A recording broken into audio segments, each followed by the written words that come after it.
Okay, everybody, we're looking at the Muslim world. Just a reminder that this is supplemental. This is in no way, shape, or form supposed to supplant your own personal reading, taking notes, educating yourself, working through the course materials.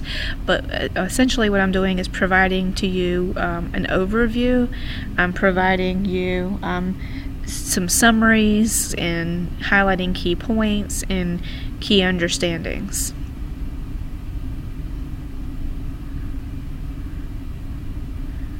So we are talking about the Muslim world. We're going to fast forward. I really want to talk about the rise of Islam. That's what's particularly important to this module. Remember when we were talking about the control of trade is the control of wealth, and that's really how you controlled people back during the time where we were discussing the classical civilizations. Well, the Arabian Peninsula, where Islam rose, that was the crossroads of three continents, Africa, Asia, and Europe. And so although it's mostly desert, that was the area that people were, that was the crossroads. So you can see that many sea and land routes pass through this area. If you're in the face-to-face class, we are watching a video on the night of the 14th in regards to Mecca. If you're not in the face-to-face class, it needs to be incumbent upon you to understand Mecca and the important nature of Mecca to the religion of Islam. And of course Allah, I'm sure most of you are familiar and have heard about, and you have some general basic knowledge of Allah, which is what Arabs believe as in their one God. The Prophet Muhammad, so around AD 570, Muhammad was born, and he was born into a powerful Meccan clan. And so he becomes a trader. Obviously, you know, that's a trader is back in those days, you know, one of the prominent ways to make money. So he marries wealthy, he's a trader, he has money. By the time he's 40, he spends a great deal of time in prayer and meditation. And so the story goes that he hears an angel, Gabriel, tell him that he's a messenger of Allah. And so Muhammad is important because he is looked at as the messenger of Allah. And so therefore what Muhammad says, Allah has said. So Muhammad essentially founded that religion of Islam.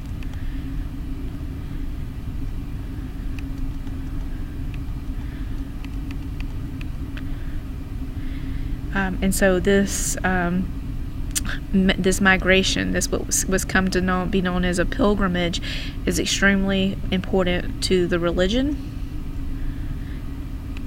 So now we're talking about Islam growing. By the time 630 comes around, he has 10,000 followers. So this is the rise of Islam that we're discussing here. Again, just a reminder to pause and take notes as necessary. Here are some broad understandings about the religion of Islam. Very critical that you understand these as we move forward.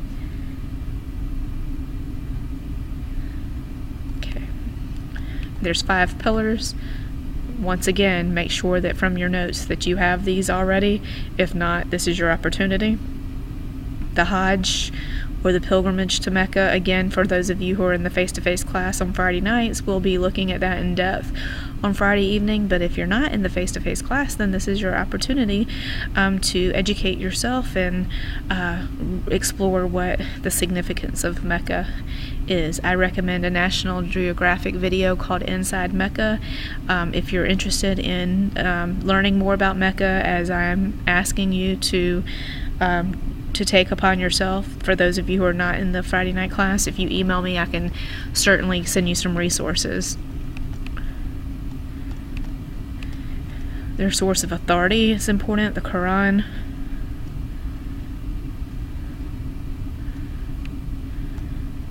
There's links to Judaism, that's the Jewish religion for those of you who are unsure, and Christianity.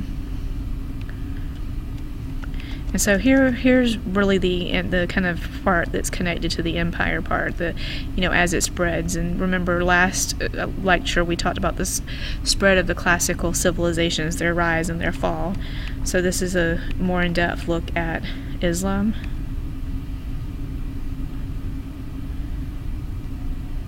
So I'll give you a few minutes to read that, pause, read, and we'll proceed. I really want you to look at the treatment of conqueror people and the reasons for their success.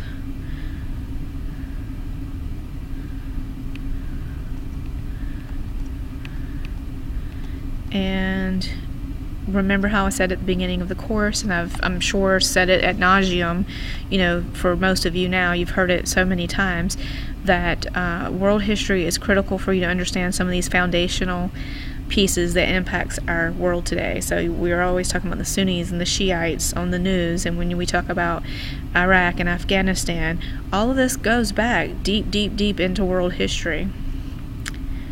So read through, get an understanding. I'll pause this for a minute so that you can read it, but I really want to keep going. What's important is here. This is where the control is growing. So that's essentially what you need to know, is that the control of the empire is growing, that rival groups develop, the trade network is strong, and then culturally, this is some information that you'll get if you really look at some of those extended resources that are available.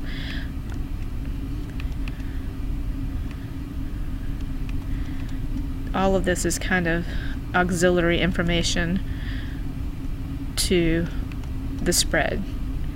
So I'm putting this here for you, but our focus was the rise and spread of the empire. Okay, so hopefully that helps you. Again, at the beginning, I'll go back and talk about, or just make sure the rise and the expansion is what's important for you to walk away with. So just make sure you kind of go through and understand trade and the implications, and then Muhammad and his role, and the 5 pillars. This helps you understand their motivation, their ways of life, the Quran, links to other religions, expansion, reasons for their success, the divisions that starts to rise. And I'll stop right there because you've already seen the rest. So those key words that I was just throwing out with you is what I want you to walk away with understanding. That's the important information that you need to ensure that you fully understand. So anything that I've presented to you in this quick lecture, you stop, you pause it, you take notes, and you go back and you find the information to fill in any gaps that you have that's available in the module. Signing off, Dr. Delmar.